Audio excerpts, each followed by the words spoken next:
Hey everyone, it's Ben Hardy here, and in today's going to be comparing the all-new 2023 Kia Telluride to the previous version, aka the 2022 Kia Telluride. Before we get into this video though, a huge shout out and thank you to the Jerry Sino Kia here in Salt Lake City, Utah for giving me some time with both of these Tellurides. I'll include a link to their inventory in the description down below so you can check out what they have currently, and if you want to look at the new and the old Telluride side by side, they happen to have both. If you have any questions or need any help, just ask for Patrick.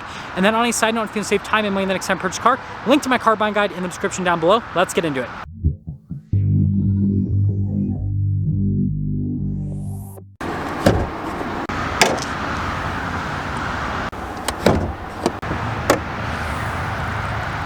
Under the hood, we have a naturally aspirated 3.8 liter V6. It goes to an 8-speed automatic transmission. Fuel economy is 18 around town and then 24 on the highway, with power outputs being 291 horsepower and then 262 pound-feet of torque. And the old one has the exact same powertrain. Now, before we go over the front ends of the Tellurides, I do want to mention, if you see more videos just like this, then I recommend you subscribe because I post content every single day. When it comes to the differences of the Tellurides from a front end perspective, the hoods are the same, as you can see, but what you'll notice is we have a Telluride logo here, whereas on the new one we don't. And then pay close attention to the lights. That's where things are really different between both of them. Let me know which lights you like better, whether it's on the new one or on the old one. And then also the grille design is quite a bit different with both of them. But then when you take a bunch of steps back and you just look at them next to each other, to the untrained eye, they look slightly different, but not massively. And this theme continues on to the side because we have the exact same tire and wheel setup, 245, 50, 20 in the front and in the rear as well. And then when you look at the design with both of them, well, you know, there are some differences, that's for sure, but they're pretty dang similar. And then the similarities continue when you look at the fender flares here and then the mirrors as well, and then stuff like the door handles. So a lot of that's pretty much a straight carryover. Something that's not a straight carryover is the key fob. So this right here is the new one, and then that right there is the old one, and you guys can see kind of like the size difference. And then also with the controls on the key fobs, a lot of them are pretty similar but a little bit different. Notice where the remote start is on that one versus this one actually doesn't have remote start, but oh, actually does right there.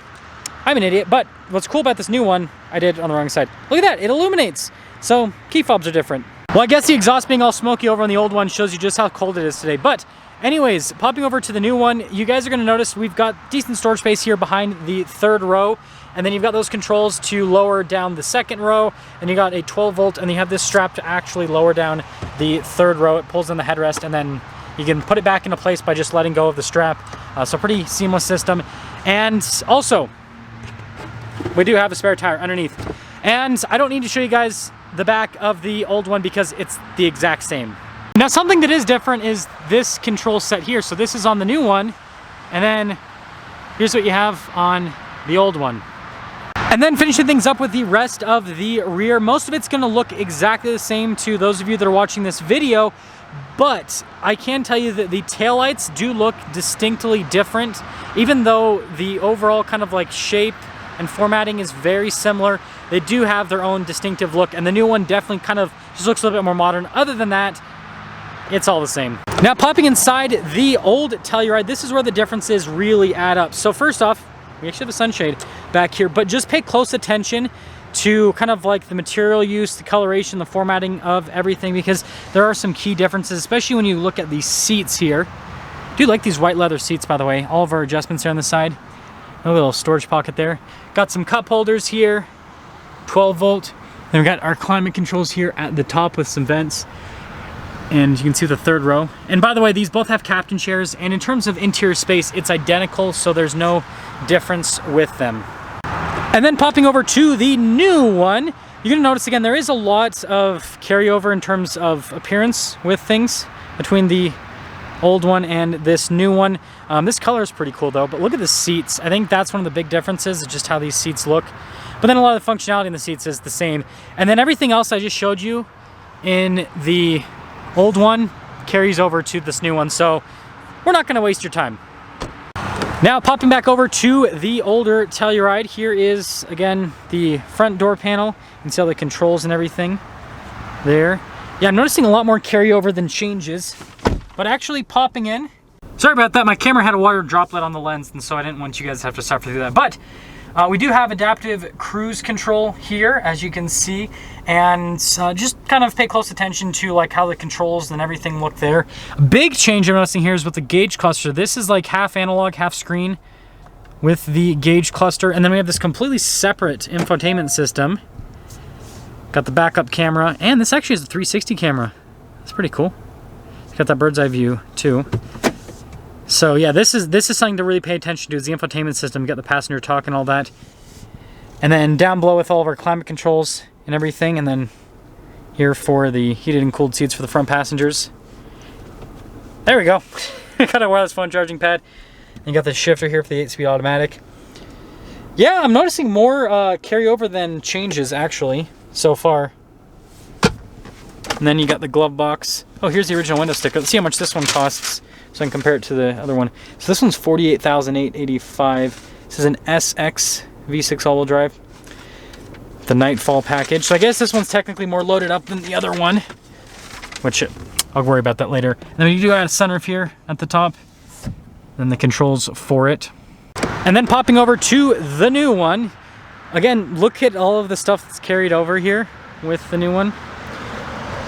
But once we pop in, you can see there's some changes. So notice we actually have some steering assistance here with the whole adaptive cruise control setup. And then we have this full digital gauge cluster here. So that's a huge difference. So full digital in the new one versus the analog setup. And then the screen's connected to the infotainment system. So that's another big difference, is this whole screen setup. Backup camera. This one doesn't have a 360 camera because this one's technically a lower down package. And then yeah, it looks like this is all carried over. And you can see even like the little storage space here. And then down below, we don't have a camera button because this doesn't have the 360 camera system. I do like this interior more than the other one though, in terms of like the coloration. But yeah, I think it's like the seats here. Again, like I said, the X line there and just the design. It's a big difference. Let's see if the glove box, yeah, that's all the same. Then there's the mirror. Sunroof here at the top. And then this one's an EX with the X-Line package, V6, $47,115 is the MSRP in this one, so it's a little bit less money. This is normally where I do a driving comparison for the video, but I don't think there's really a point to do that because they drive exactly the same, and so I'll save you guys 3 to 6 minutes of driving footage to give you that answer. So they drive identically. That's why the fuel economy is the same, the engines, everything's pretty much the same. Now, there aren't as many changes as I originally thought there would be, and so again, this is more of a refresh rather than a full redesign. That being said, the seats in the new Telluride feel substantially better than the seats in the old one. They look a lot better as well. I like the infotainment and gauge cluster setup a lot more in the new one. It feels just a little bit more modern. And so they didn't change a whole lot, but the things they did change definitely make it feel quite a bit better.